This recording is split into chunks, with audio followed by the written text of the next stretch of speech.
여러분은 어떤 보행을 원하십니까? 우리에게 꼭 필요한 활동 중 하나인 보행. 이를 위한 보행 훈련에도 올바른 방법이 있다고 하는데요.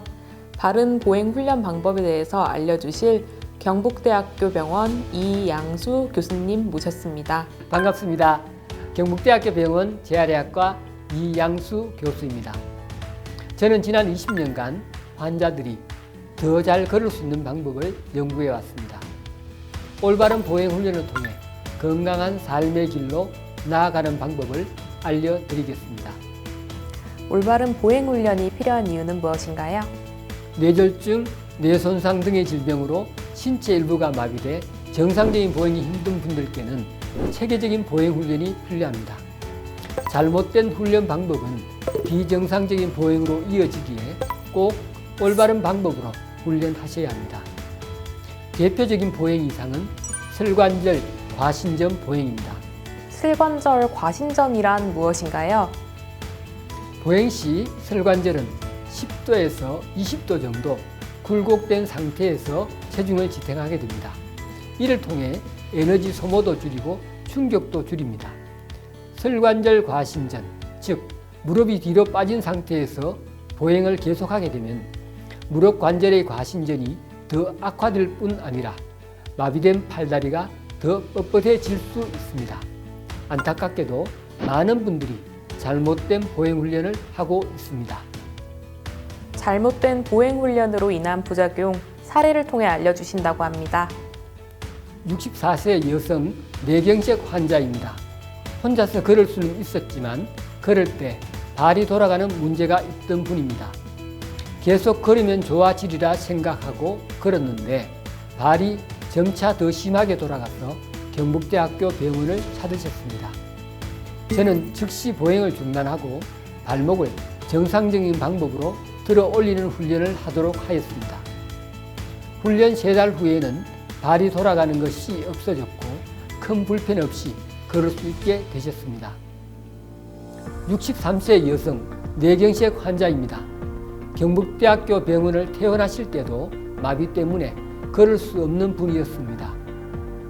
보행 기능이 빨리 회복되지 않아 퇴원 후 타 병원에서 지팡이를 이용해 보행을 시작하셨습니다.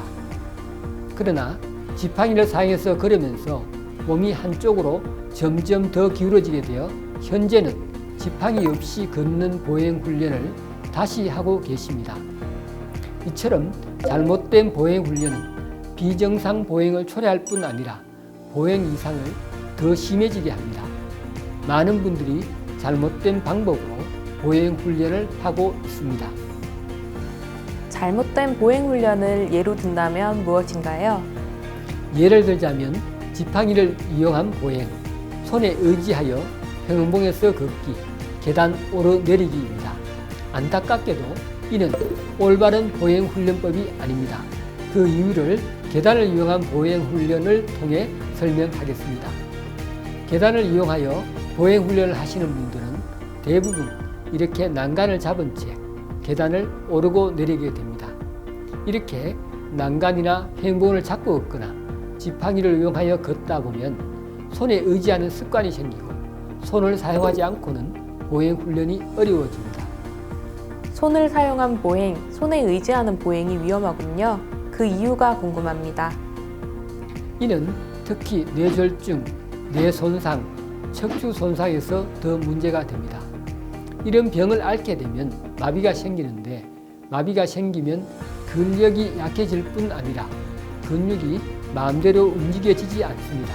그래서 마비된 근육보다 마비되지 않는 반대편 팔다리에 의존하게 되고 더 많이 사용하게 됩니다. 이를 학습된 불사용이라고 합니다. 그렇지만 지팡이를 사용하거나 걷는 자세가 약간 이상하더라도 열심히 걷다 보면 나아지지 않을까요? 그렇지 않습니다. 걷지 못하는 상태에서 평행봉을 잡고 걷거나 지팡이를 짚고 걷거나 비정상적인 방법으로 걷더라도 계속 걷다 보면 정상 보행이 되리라 생각하실 수도 있습니다만 잘못된 방법으로는 정상적인 보행을 할 수 없습니다. 지금 당장 올바른 보행 훈련을 시작하셔야 합니다. 잘못된 보행 습관이 오래되면 오래될수록 고치기 어렵습니다. 어떻게든 꾸준히 걷다 보면 좋아지겠지 하는 막연한 목표가 아니라 정상 보행을 목표로 하는 올바른 훈련이 필요합니다. 올바른 보행 훈련은 어떤 순서로 진행되나요? 여기 보행 훈련 흐름도와 함께 설명드리겠습니다. 올바른 보행을 위해서는 근력 훈련이 우선되어야 합니다. 설 수 있을 정도로 근력이 회복된다면 발판 올라가기를, 이후 발판 내려가기, 발판 위에서 바닥에 발 닿기 과정까지 체계적인 훈련을 거칩니다. 발판 훈련이 끝난 뒤에 실제 보행 훈련에 돌입합니다. 마비가 심해서 혼자 설 수 없는 분은 어떻게 훈련하셔야 할까요? 단계적으로 차근차근 보행 훈련을 하면 됩니다. 우선 다리 근육의 힘을 키워야 합니다. 한쪽 다리가 마비되어 전혀 움직일 수 없을 때의 훈련 방법입니다. 슬라이딩 재활 훈련기에 누워 반대편 다리를 이용해 굽혔다 폈다는 동작을 반복합니다. 이 방법으로 마비된 다리의 근력을 회복할 수 있습니다.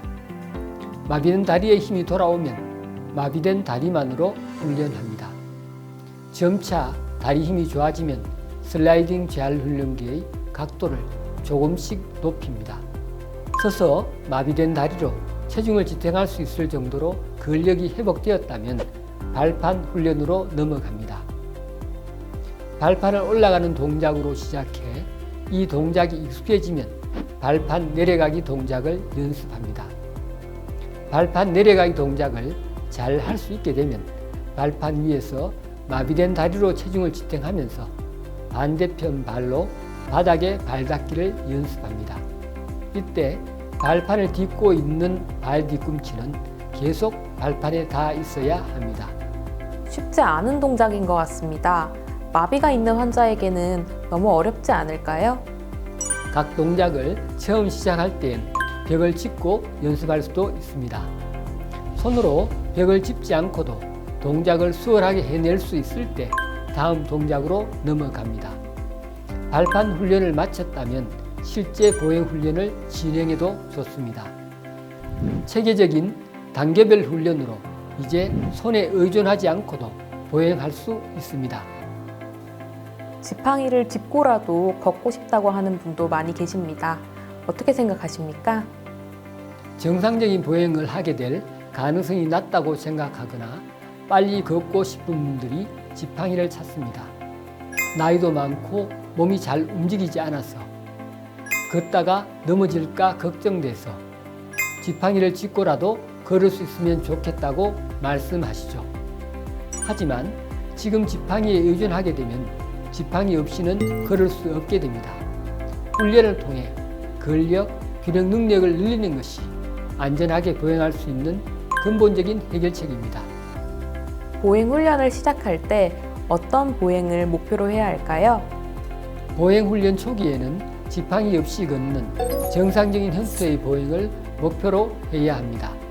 연세가 있더라도 마비가 심하더라도 다시 정상적인 방법으로 걸을 수 있습니다. 의지만 있다면 충분히 가능합니다. 올바른 보행 훈련을 통한 회복 사례 소개 부탁드립니다. 60세 여성 뇌경색 환자입니다. 이 부분이 다리를 움직이는 부분입니다. 2007년 9월 뇌경색이 발생해 다음해 3월 경북대학교 병원에 입원하셨을 때도 우측 다리를 전혀 움직일 수 없던 상황이었습니다. 그러나 적절한 재활 치료를 통해 3개월 후에는 지팡이 없이 혼자 걷게 되셨습니다. 마지막으로 영상 보고 계신 분들께 한 말씀 부탁드립니다. 대부분의 환자분들은 적절한 보행 훈련을 통해 지팡이 없는 정상적인 보행을 하게 되셨습니다. 보행 초기에는 정상 보행을 목표로 훈련해야 합니다. 목표를 고려하지 않는 보행 훈련은 시간의 낭비뿐 아니라 부작용을 초래할 수도 있습니다. 이 동영상을 보시는 모든 분이 100세까지 지팡이 없이 정상적인 방법으로 걸을 수 있으면 좋겠습니다. 지금까지 올바른 걸음으로 건강과 젊음 되찾을 방법 함께 알아보았습니다. 경북대학교 병원 이양수 교수님이었습니다. 교수님 감사합니다. 감사합니다.